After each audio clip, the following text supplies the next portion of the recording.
All right, welcome to the Good Rookies podcast. My name is Faheem. And my name is Nelly J, y'all, and we are Good Rookies. That's right. What's going on, everybody? Happy Good Tuesday to you all.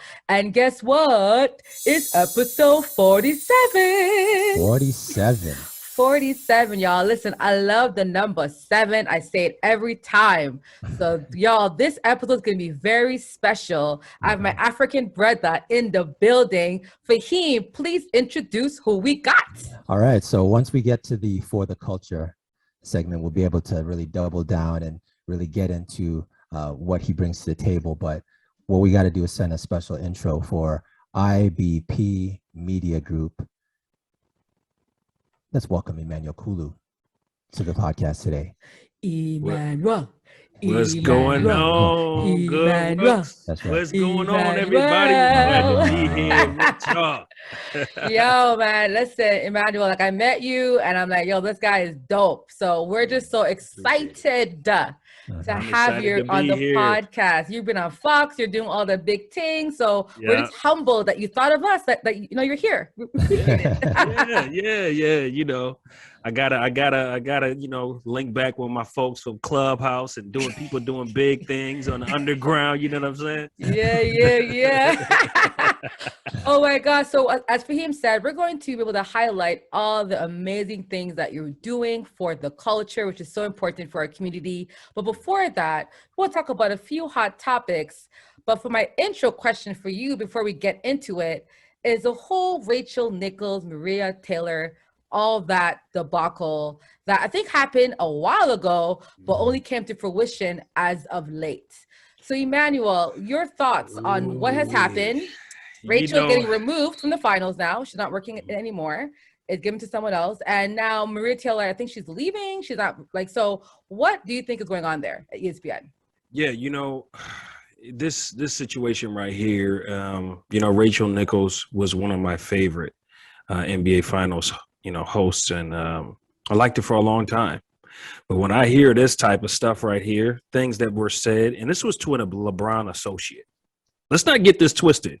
This was to a LeBron James associate who stands up for his community, always outspoken about racial issues, racial injustice.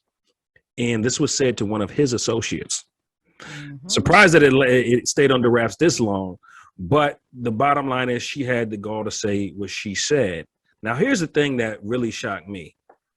It shocked me that she said it was a diversity hire due to the horrible record that ESPN had with hiring Black people, basically, which is absolutely true. It is absolutely true. There have been a number of analysts that have come out speaking about the racial injustices that Black women have went through, that many Black men even getting spots as an analyst. And now she's mentioning basically she got this job just because she was Black and because diversity is a hot topic, George Floyd and all these things going on. This is why she got the NBA finals.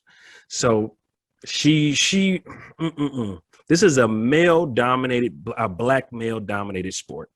Am I right or am I wrong? Right. And you're going to say what you said about a Black woman. You're right. So to a Black man, probably to a Black man. Let's be real here too. So yes. Let's just talk about that. Mm-hmm. Exactly. As if the Black man doesn't stand by the Black woman.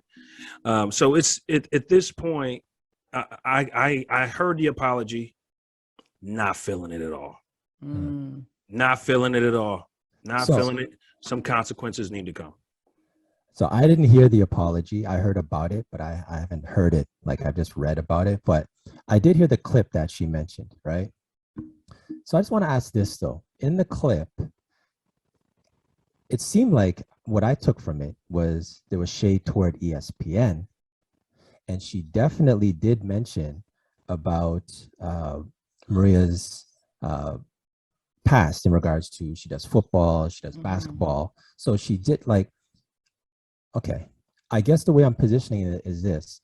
If anything, I think this should be geared toward ESPN's failures, because that's what I thought she spoke to more than, I didn't really see it as a diss to Maria. So maybe you guys can explain where the disconnect is, where what I'm missing with this. Where was the diss to Maria about this? Go ahead. So like, I'll go first and Emmanuel can just finish it off and land the plane for me. So essentially, this is what the issue is, right?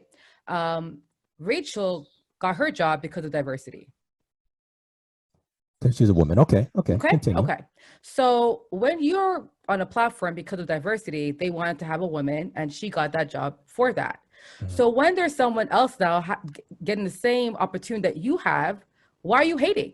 I don't think that she was coming off for him as Maria Taylor, for example, right? If I was Rachel, and I'm not her, but if I was that situation, I'd be like, you know what? I'm upset because I didn't get the position because I wanted it, but she deserves it. You go, girl.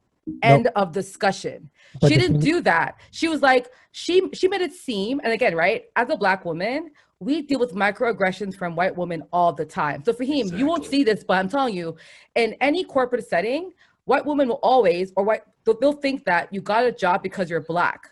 That's it. Like, oh, well, they had to fill in the Black column, and that's why she's hired for this sales job. And it's like, no. I'm actually quite qualified, and you're trying to reduce my qualifications into one word, diversity, right? And to me, that's actually a positive. That to me is a very microaggression. Even though you may think that, right? You may believe that, doesn't mean that's why she got hired. So for me, if Rachel was for Maria and would love her off, she'd be like, you know what? I'm upset. Me as a person, I'm upset because I didn't get the position or vice versa, but Maria deserves it. So that's where I think it needs clarification, because she had the position already. She was losing her current position to Maria, which changes the context of it. So, I mean, I think it's kind of unfair to Rachel Nichols to think someone's gonna come and take your position and you're supposed to be happy about it. I don't think that's fair. We're not saying that, Faheem. We're not saying that, but remember, it's not what you say, it's how you say it. Yeah. Emmanuel. Yeah, my thing was, she didn't have to throw basically the race thing in there. Obviously she was kind of showing her privilege when she said, don't take my thing away. Okay. You were chosen to do that position just like Maria was chosen to do the position later on. As just Sister Janelle just mentioned, she even got in for diversity, for women's diversity. Right. And now it's time for you to pass the torch. Maybe not forever, but just for now, whatever the case may have been. But you had to throw it up. If you are a woman, if you face these things, why would you want to put that same stuff that you faced on another woman? Because she's Black? And say it's your thing and claim it as yours and only yours? That's where the privilege comes into play to me. Yeah, good point. Also, to add to that, what you mentioned before, Rachel has been doing this to Black women at ESPN because Maria didn't like her before this incident even happened. Maria and her have had issues prior to this incident for him. So that's why her statement was taken the way it was, because it wasn't her first comment or dish or dash towards Maria. It happened prior to this incident. And that's why Maria got upset. Hence why I'm saying this context, right? I believe it for him. If it was the first time and she didn't know, cool. But guess what? She got so embarrassed by what happened that she got the other Black person that found the tape and the recording, got her suspended because she was caught. Right now, if I'm Rachel, I'm like, you know what? I'm gonna own up to my bad. I was wrong for what I did. But she went to HR and got the other woman, Black woman, suspended because the Black woman exposed her. So again, to me, these are all just things of characters that I can't look past, right? The only one statement by itself is not enough. The entire picture for him paints to me that Rachel has privilege and she got comfortable in her privilege to the fact that she thought she could vent to a Black man about a Black woman getting hired for diversity. Like, that's just funny to me, period. Yeah. And that goes to being in the spaces with Black men. And now these reporters are all, these white women are all over the locker rooms, whether it's basketball, football, whatever it is. They're all over the locker rooms. And they feel that they're so relevant to the point where they can say anything, even about a Black woman, and it's not going to come back on them. And this time it just didn't happen that way. And I think some more consequences need to come for her. Just removing her from the NBA finals, I don't believe was enough, particularly for this particular statement. So. Okay, so on the way out of this, do you think anything more is going to lead to this? Like other than a fire, like do you think it's going to be blackballed in the industry? Do you think she can get up another position in the industry doing the same thing? I'm sure she will. I'm sure she will. Yeah. How about you, Nelly J? And honestly, I don't think she's blackballed. I just think that she needs to recognize that, you know, her statement was wrong, and she needs to learn from it. She needs to learn from it. I don't believe in canceling people. I'm not about a cancel culture. I think we all make mistakes. She made a mistake, and I hopefully she can grow from that mistake. That's all. Right. Yeah. All right. Well, we'll definitely keep an eye on this. How about Shikari Richardson? Her Olympic disqualification. For anyone who hasn't found out, you know, she was suspended for marijuana. She was definitely a bright spot coming in. I'm going to go to you first, Emmanuel. What's your thoughts on this? And I'm really torn about this issue. You know, I talked about this on my podcast as well, just how hurt I was that she's not going to be performing at all. Originally, they said it was like a 30-day suspension to where she'll miss the 100-meter, then she'll be able to do the 400. And now she's not going to be performing at all. Just real sad, you know, to find out that she found out about the death of her mother. You know, that really hit me on the empathetic side from a reporter. You know, not even family, not even a close friend. You find out from a reporter that your mother passed. Like, that's devastating. So my empathy is with her there. But the thing I do struggle with is marijuana being free in so many states, but also knowing that when you have a chance to represent for your people, for your country, and you know the rules, don't break those rules. Because now here's the thing where you had an opportunity to put your mother on the map, and you're gonna have to wait another 4 years to do it. You know, so I'm really torn about that. So, Jay, how about you?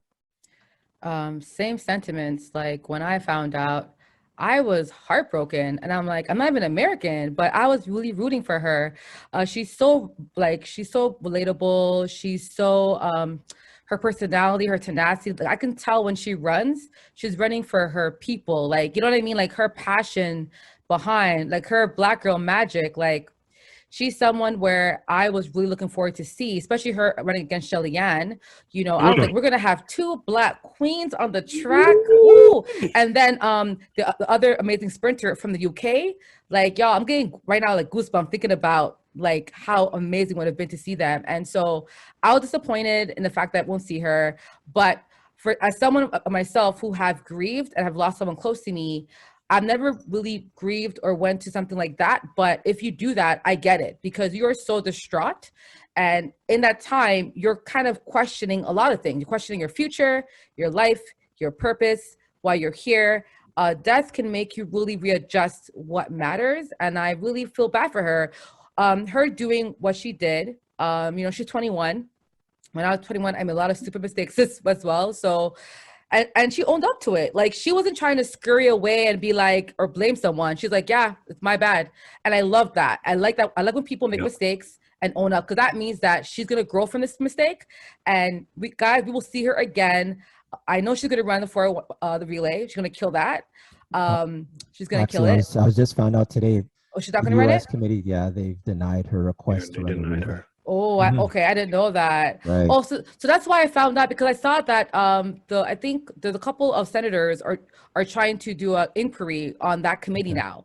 Yeah. So because they want to figure out why they're doing it. Anyway, either way, we'll see her again. I mean, she could run next year. She could run in other championships, but like Emmanuel said, I was also sad about it as well. So she's got to wait another 4 years. 4 years to do the Olympics. That's the big thing. That's the verdict today? They said 4 years? She has to wait another 4 years to perform. Oh, for the Olympics. Oh, yeah. The next Olympics, right? Yes, and that's one thing with the Olympics. So with the Olympics, the marquee event is 100-meter. You know, like when you think track and field, that's the big one, you know. And she would have been the story of this Olympics. You know, it's really, it's okay. So it's really sad that she has to wait 4 years, as we're mentioning. I just want to ask real quick about marijuana. Okay, so if you smoke, there's no evidence that says you're going to run faster. It's not a performance enhancing drug, right? Mhm. You know, I'm just wondering, why is marijuana on this list to begin with? You know, she lost her mother, as we mentioned. You know, people have different ways of coping, and if that in that moment was her way of coping, you know, we have to be sympathetic to that. Much like if she went and grabbed the bottle and drank liquor, or much as Absolutely. if she, whatever she decided she wanted to do. But that's just, to me, when I think of marijuana, I just think, oh, why is it on the list to begin with? Because you don't smoke weed and run faster. So that's my only thing with this. But it's true, she broke the rules, so she has to, you know, you did the crime, you have to do the time. But it's unfortunate. One thing is that she has going for her, she's young. So Yeah. her waiting 4 years, I know in track, it's an eternity. It's really a long time to wait. But she's Mhm. still going to be in her prime years, I guess, if she's And 24, she still got 25, whatever. Nike. Nike didn't drop her, Yeah. Nice. right? So, And So Faheem, I just wanted to include that this is not a U.S. rule. This is an international rule. right. So even though many of the states are, you know, legalizing marijuana in those other areas and throughout the world, it may not be legalized. You know, so that's something to consider too, that this is bigger than the United States of America. And to That's add right. to what Emmanuel said, I found out from a few athletes that played in the NFL and who ran track. A few track coaches mentioned that the reason why they even have it on the list in the international stage is because marijuana can mask the test results for performance enhancement drugs. I didn't know that. So apparently, if we take a few things that are banned on that list, marijuana can hide it from results. And I'm like, okay, but aren't there like other like newer technology? Because remember, that probably a ban list from how long is like, there's so much more advances in medical scientific, you know, studies. I'm just curious to know, why is marijuana still masking results? You know what I'm saying? Like, it's like a weird thing. Anyway, I just think that whatever can help them find the proper results is probably a very expensive equipment, and they probably don't want to invest in it. But I really think they should reassess this. I saw today that everyone's talking about marijuana on the list. Like, why is it on there? And they're going to investigate ways to take it off. But I think it should be taken off, to be honest, because, you know, Black and brown people have had to go to jail for marijuana, all these things, like, and we're still getting, Right. you know, like discipline for marijuana, which is growing on the grass. So Right. it's just weird. Right. So in regards to the Namibian athletes, they're ineligible also for Tokyo due to high levels of testosterone. And they're teenagers too, by the way. Yeah. They're young. So with testosterone, we think of Caster Semenya, and we've had this discussion, Nelly J, in the past in regards to high testosterone, how it affects the shorter distances running to longer distances. These two athletes, they're top women 400-meter runners, and high testosterone levels have forced them to no longer compete at the 400. They can only do the 100 or 200, the shorter distances. What's your thoughts on that? Yeah, and this can literally be something that they ate. You know what I'm saying? Or something that they ate. And it also just could be natural with Black women. You know, how do you do this when you're allowing transgenders to wrestle against other women?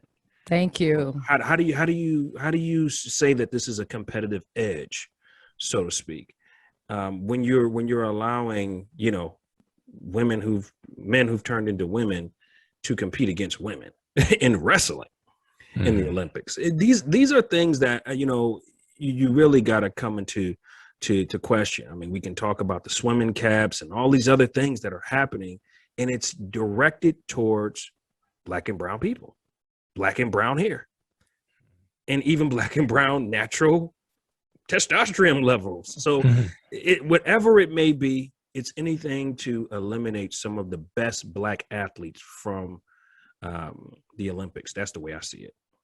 I agree. And I really think all these rules are archaic. I don't think those numbers that were tested was tested based on the entire global status. I think they were based on testing on white women.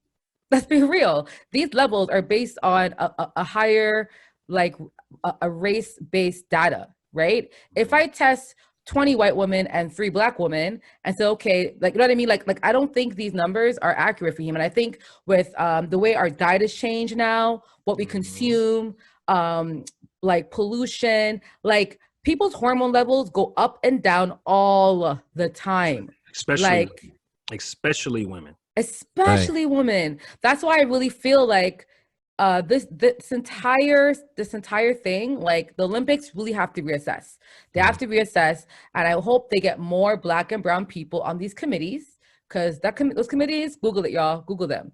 They got to be investigated. And I'm happy that the U.S. government, because of Sha'Carri, they're going to be looking into the committee to find out exactly, because they did feel that the ruling against Michael Phelps and the one against Sha'Carri, they felt that it wasn't consistent, because of what I read today, apparently the Olympics knew about Michael Phelps smoking marijuana prior to the 2009 Olympics. I didn't know that. And he still got to perform. I thought they knew after the fact, but they knew before the fact. And he still got to do his thing. So, I mean, let's see what happens, y'all. I mean, it's still hot topics, but I'm just here, and I really hope that we do get some more adjustments on those numbers for all women. But the teams, they're sprinting 100, 200. So I'm just happy that they can at least participate in the Olympics this year and not have to sit out. You know what I'm saying? So. And notice that Michael Phelps has been quiet. Yeah. He's been quiet. Shout out to my man LeBron James, though, man. Him and Spring Hill, they have really been speaking out about this issue with Shikari, and they have brought up Michael Phelps. You know, shout out to him, Uninterrupted, Spring Hill, all of those guys, for standing up for Black athletes. Shout out to them. Nice. Absolutely. Well, you know what? I think let's throw another shout out and head to For the Culture. Give him his flowers now.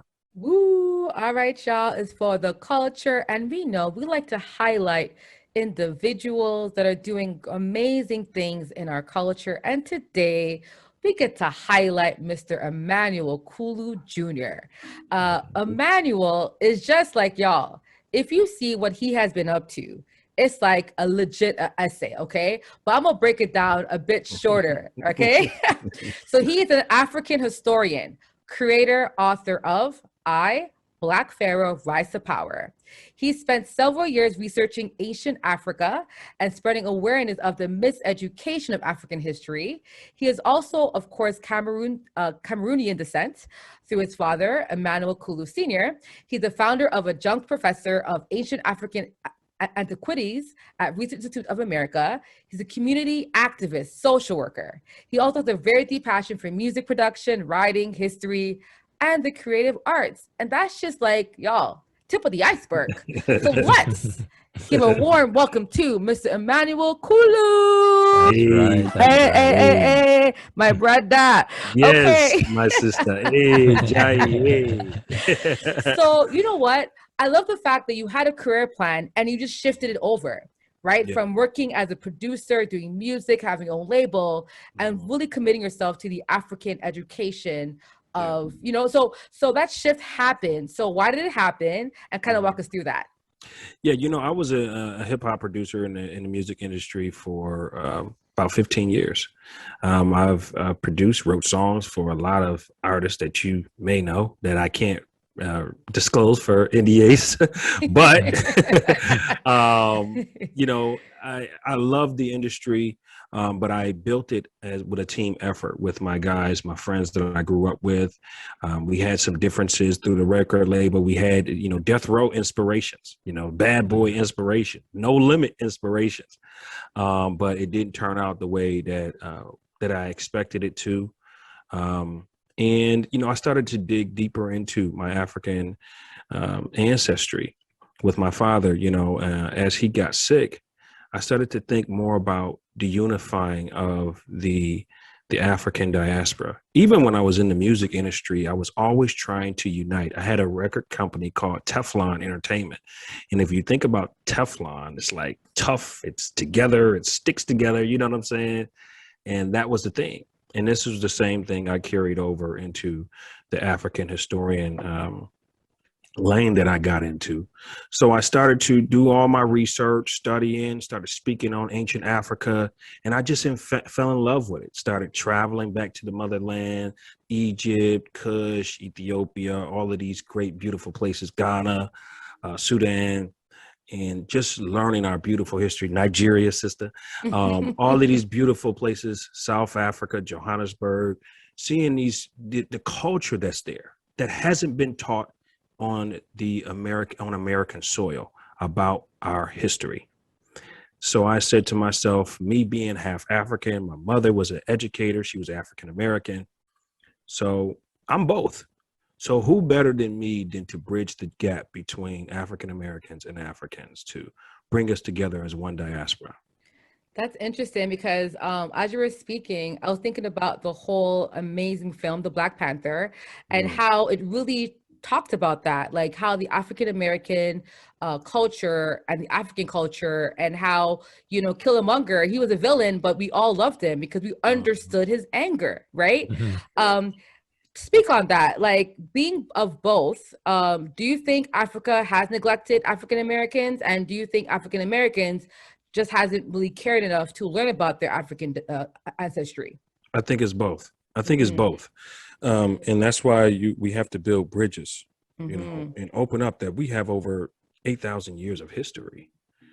You know, when they talk about Black history, they talk about Dr. King, Malcolm X, guys that I loved, Rosa Parks, people that I loved. Absolutely. But that is not the beginning of Black history. Not at all. Black history started in ancient Kemet, ancient Egypt, ancient Kush, ancient Mali, Zululand. I mean, you know, Abyssinia, you know, we can go from North Africa to South Africa. Our history started there.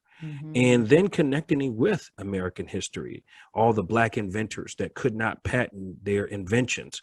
Most of the inventions in the United States came off the blood, sweat, and tears of Black people. So connecting those, and even Africa and the discovery of America, Ivan Van Sertima. So we can go on and on. We've been to every part of this continent, of this world, of this universe. We've been everywhere. We've affected everywhere. Every culture we're etched in every single culture around the world, and it needs to be known. That's amazing, because I actually speaking with a few Americans the other day, and they didn't know about the Black history in Canada.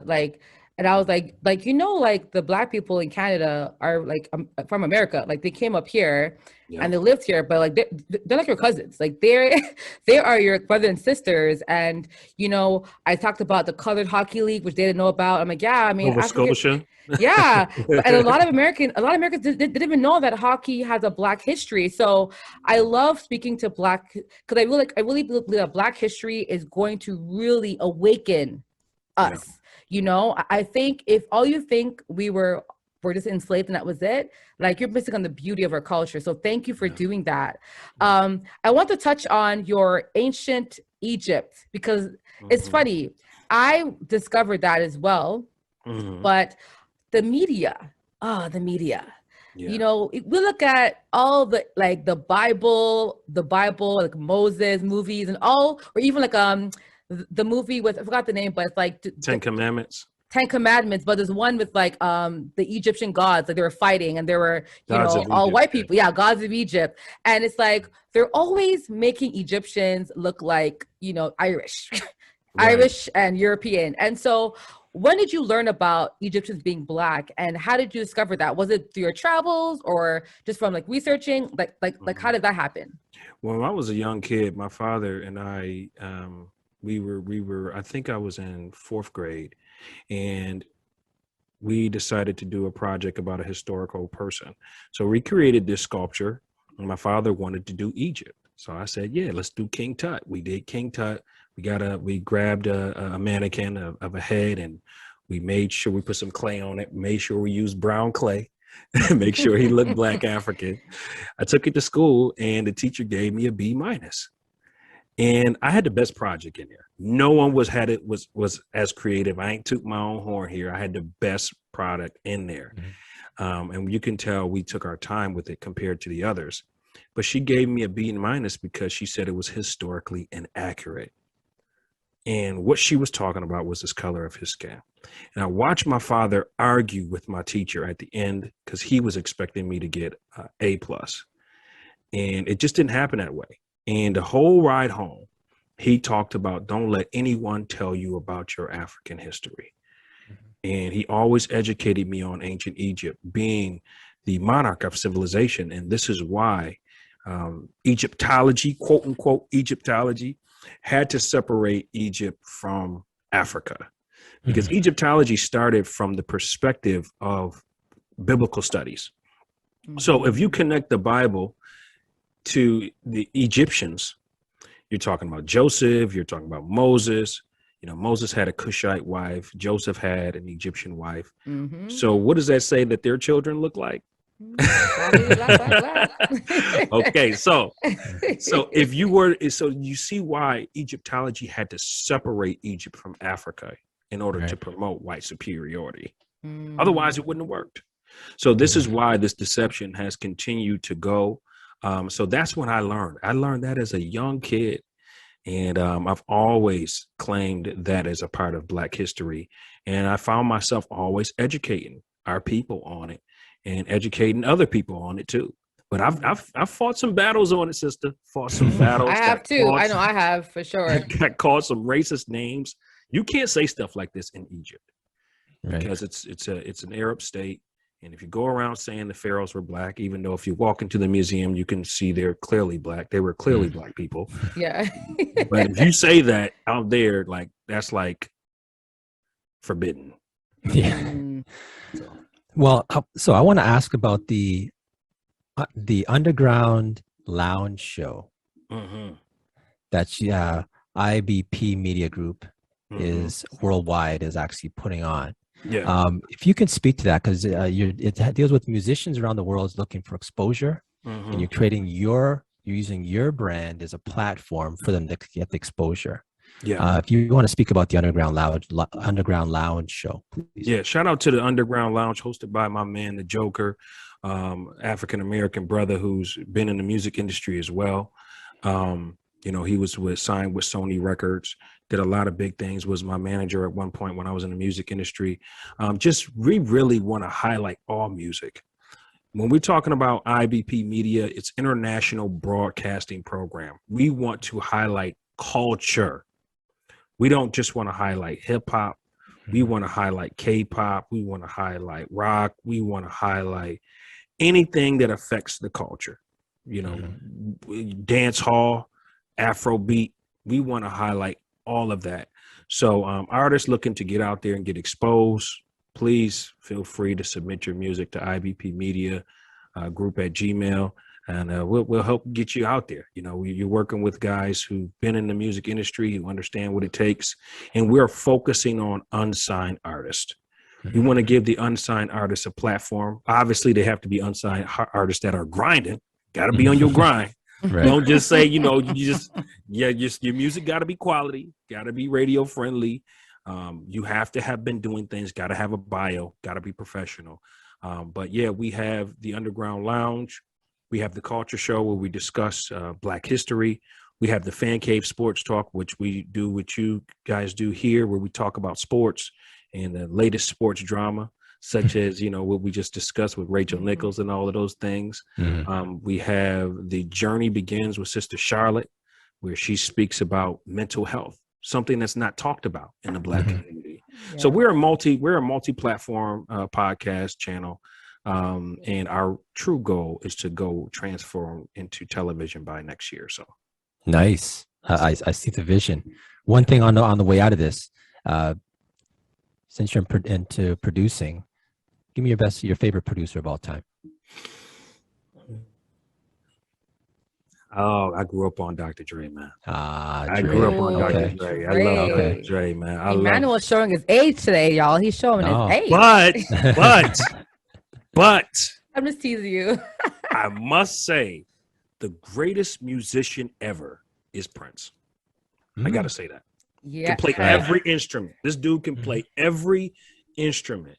Speak on it. And Prince also had the vision on the business end also. Yes. Owning your masters. So He I feel preached you. that I with feel you. everyone. I used to argue with people because I like I said, brothers and sisters, I love Michael Jackson, but I always say Michael Jackson was the best performer. Prince was the best musician.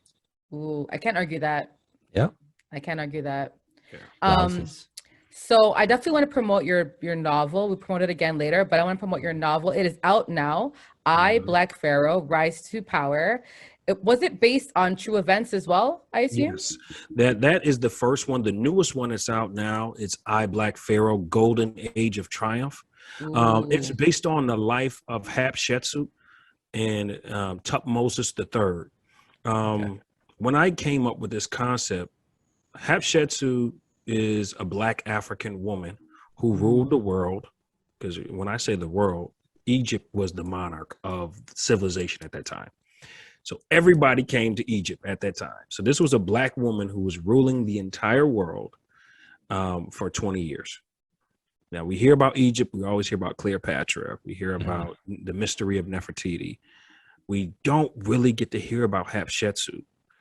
She was a powerful ruler, and Tutmosis was like a conqueror who followed after her. He was a conqueror pharaoh. So, okay, I want to ask real quick. What's her? I'll be honest, haven't heard of her before. What's her name? Hatshepsut. Hatshepsut. Okay, and where's she from? She's from Egypt, Kemet. Egypt. Yeah. Kemet. Okay, I'll be sure to look that up. Yeah. So y'all, we're gonna have the links to how you can buy his books. They're on Amazon or. Yeah, they on Amazon. So we'll have links so you can buy his books, y'all. I love supporting Black authors. I'm gonna buy a couple. I love to read, and I'm a history buff, so I'm gonna buy your books for sure. Right. Because my friends are like, "You're always talking about Black history." I'm like, "Yeah, because I'm obsessed with it." Shoot. Yeah. Shoot. I'm obsessed. Okay, I love. It's a way to be empowered. It's a way to be empowered. People. As the Sankofa birds say, to know where you're going, you gotta look back. Yeah. You gotta look back. You know. Well, thank you, Emmanuel. You're for the culture this week. We're so happy that we were able to highlight you. You dropped so much gems, y'all. Hope y'all took some notes. Took some notes for him. All right, so let's go to our last one, which is That's Absurd. That's absurd for him, bro. What was absurd this week? What was absurd? So, LiAngelo Ball.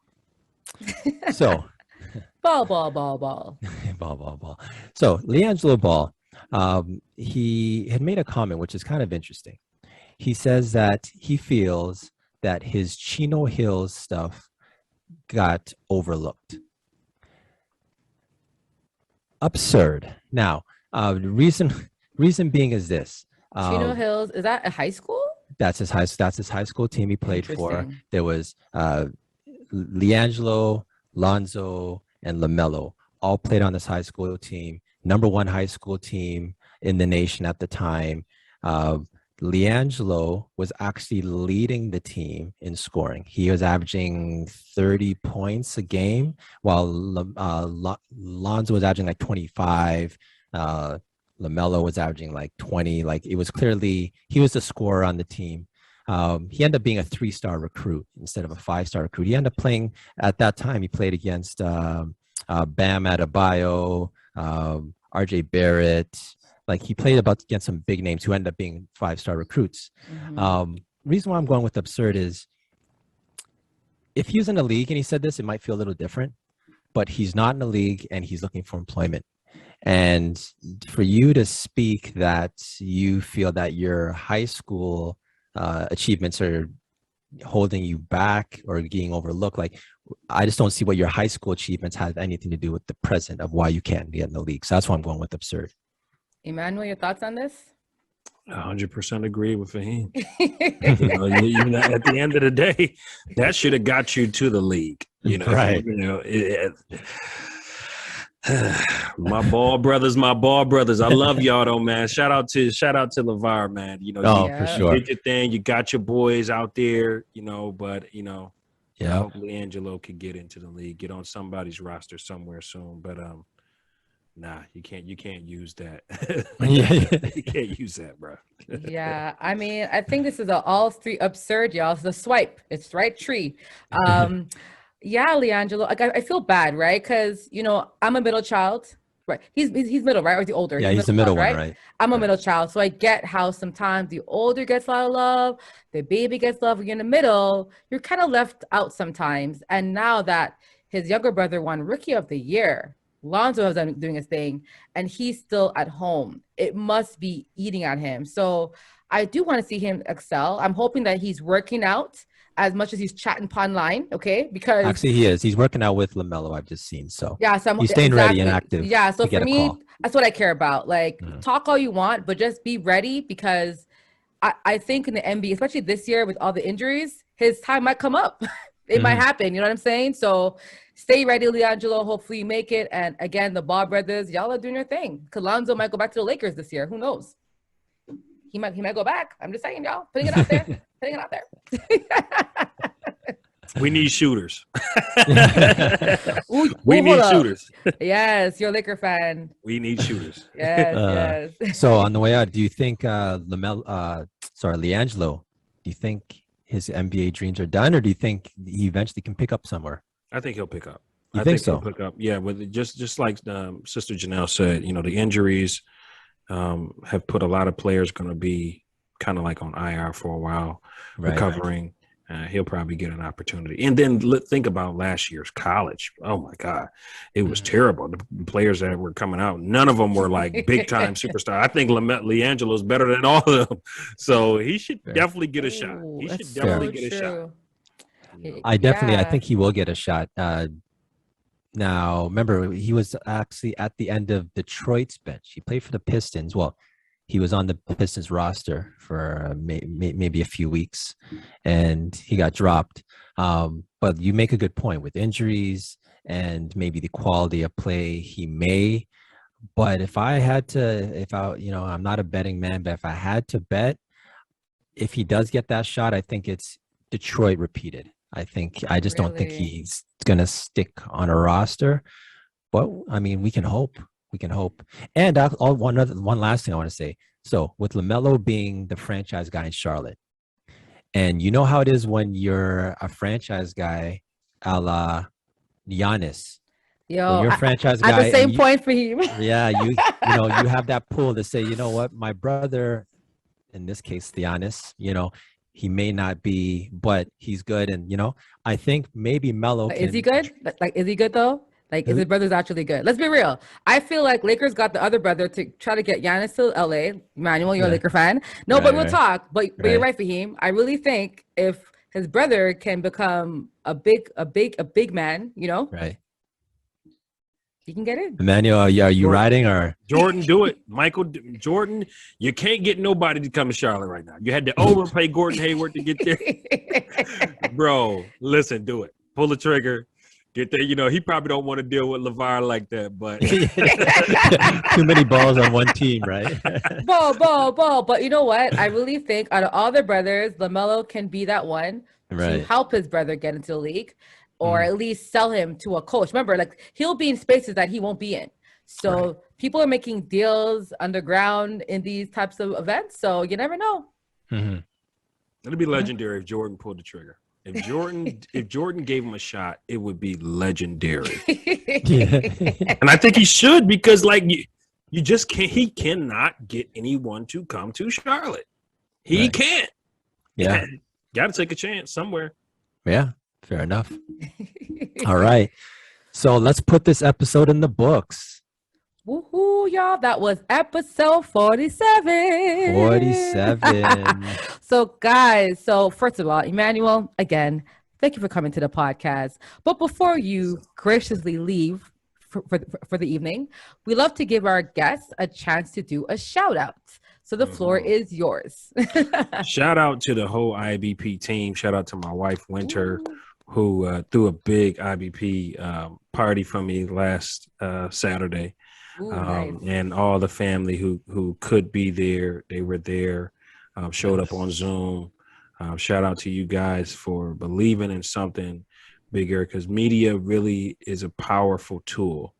And I think more Black creators like yourself and Faheem that you guys are doing, continue doing it, because we need more Black podcasters, more Black people in media to change the narrative. So shout out to my team. Oh Nice. man, thank you, Emmanuel. I want to shout you out. Quite simple. I'm gonna buy your books. I'm gonna be like, Emmanuel, this chapter. You be like, Nelly, like, stop messaging me. I'm busy. Hit me up anytime. I'm getting a lot of those right now, and I'm loving it. I'm loving it. Okay. Well, I'm happy because I'm gonna be harassing you, so I'm letting you know. Yeah. Also, so shout you out. I want to shout out just all the Black athletes that made the Canadian Olympic team, the American team, any team really, because you're going to compete on the highest level. Tokyo isn't letting you protest on the ceremony, but make sure you protest regardless somewhere in between, because, what's happening to Black people in Africa, in China, in Asia right now is not okay. So hopefully y'all can bring light to those injustices as well. So Faheem. All right. My shout out's going to be quick. Emmanuel, it's been a pleasure having you on.